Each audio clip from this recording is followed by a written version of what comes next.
2 जुलाई 1995। इस दिन एक ऐसा केस आया जो पुलिस और सरकार दोनों के होश उड़ा दिए और कोर्ट ने इस केस को भारत के इतिहास में the rarest of rare case कहा, तंदूर कांड। राधे राधे मित्रों। नैना शाहनी ने अपने ग्रेजुएशन दिल्ली यूनिवर्सिटी से किया था और उसके बाद उसने पायलट बनने का डिसीजन लिया। लेकिन कुछ साल के बाद उसने पायलट की पढ़ाई छोड़कर सन 1989 में पॉलिटिक्स ज्वाइन की और दिल्ली के यूथ कांग्रेस की गर्ल्स विंग की जनरल सेक्रेटरी बन गई। यहाँ पर काम करते करते वो सुशील शर्मा नाम के व्यक्ति से मिलती। सुशील शर्मा अपने कॉलेज के टाइम से ही पॉलिटिक्स में बहुत एक्टिव था, जिसके कारण उसकी पॉपुलैरिटी दिन बाय दिन बढ़ती जा रही थी। और अपने पॉपुलैरिटी को बरकरार रखने के लिए और सामने वाले को डराने के लिए उसने अपने पास एक रिवॉल्वर भी रखा था। सुशील शर्मा को पॉलिटिक्स के अलावा बिजनेस में भी इंटरेस्ट था, इसलिए उसने अपने दोस्त केशव कुमार के साथ रेस्टोरेंट का बिजनेस स्टार्ट किया। पॉलिटिक्स में उसका इतना नाम होने के कारण साल 1977 में उसे यूथ कांग्रेस का लीडर बना दिया गया और कुछ साल के बाद वो नैना शाहनी से मिला और देखते ही दोनों एक दूसरे को पसंद करने लगे और साल 1993 में दोनों ने एक दूसरे के साथ शादी कर ली। लेकिन उनकी शादी पब्लिक नहीं थी।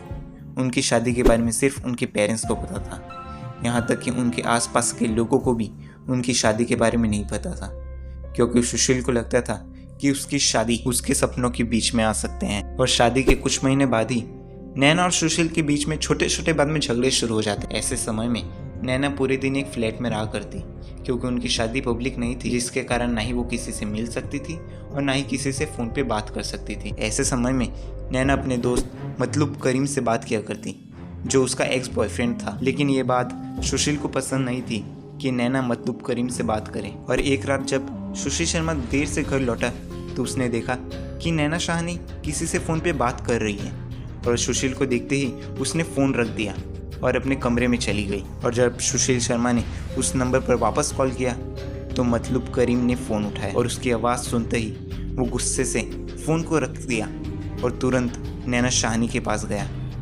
और बिना कुछ सोचे समझे अपने ड्रॉवर से रिवॉल्वर निकाल के उस पर 3 गोली फायर कर दी, जिसमें से एक गोली उसके सर पे जा लगी और दूसरी गोली उसके पैर पे। और सर पे गोली लगने के कारण नैना की उसी समय मौत हो जाती है। सुशील शर्मा पूरी तरीके से घबरा जाता है और घबराहट में अपने दोस्त केशव कुमार के पास फ़ोन करता है, जो उसके रेस्टोरेंट का मैनेजर था, और उसे पूरा रेस्टोरेंट खाली करवाने के लिए बोल देता है। और सुशील नैना के बॉडी को अपने गाड़ी में लेकर रेस्टोरेंट के लिए निकल जाता है। जब वो रेस्टोरेंट पहुंचा तो उसने नैना की बॉडी को छोटे छोटे टुकड़े में काट कर तंदूर में डाल दिया, ताकि जल्द से जल्द नैना की बॉडी जल जाए। और रेस्टोरेंट का वेस्ट सामान भी उस तंदूर में डाल दिया, ताकि जल्द से जल्द नैना की बॉडी जल जाए। लेकिन उस वेस्ट सामान के कारण बहुत ज्यादा धुआं होने लगा और वहां से गुजर रहे 2 पेट्रोलिंग गार्ड, जिनका नाम था अब्दुल नजीर कुंजू और ओम गौड चंद्रपाल, उन्होंने इस धुएं को देखा और तुरंत उस रेस्टोरेंट के पास चले गए।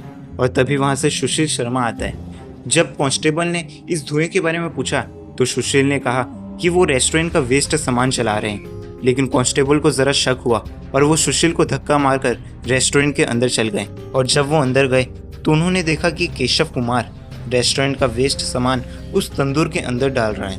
और कुछ देर के बाद जब तंदूर थोड़ा ठंडा हुआ तो उन कांस्टेबल ने उस तंदूर के अंदर देखा तो उन्हें एक आधी जली हुई लाश दिखी, जो नैना शाहनी की थी।